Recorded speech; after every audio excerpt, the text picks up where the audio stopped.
and welcome back to Gardner Family Farms. I think that name's gonna stick, but maybe not.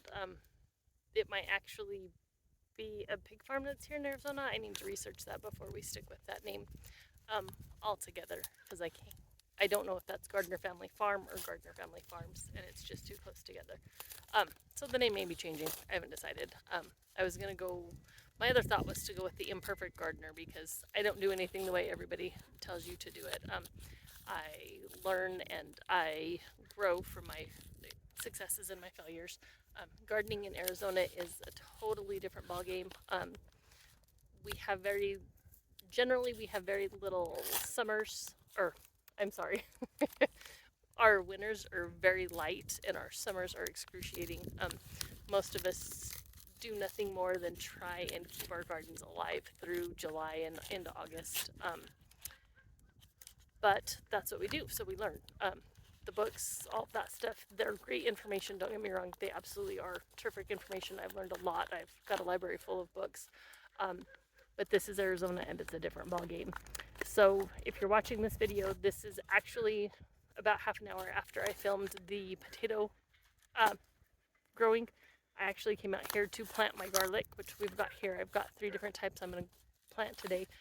And I found that the potatoes had actually started to grow, so I figured I'd start this little experience, whichever we want to call it, of mine today with the potatoes.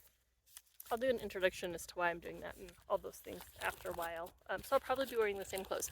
It's not that I wear the same clothes every day. This is literally like half an hour after growing the potatoes started. So I'm going to swing back over here to the garden.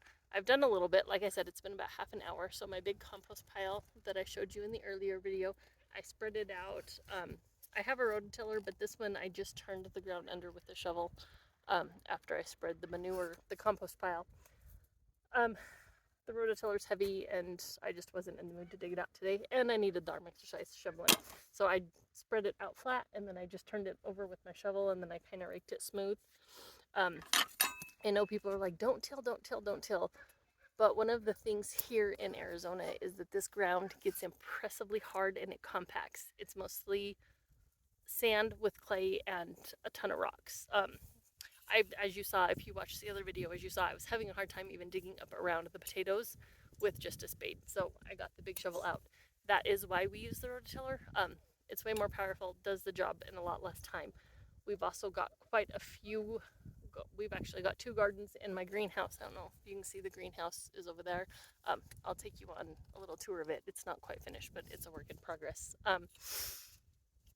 Anyway, so if you're still with me, sorry, I got sidetracked.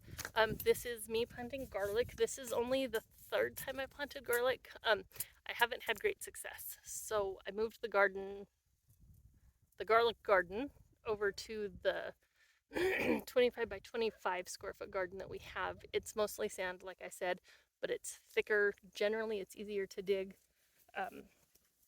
And so here we go.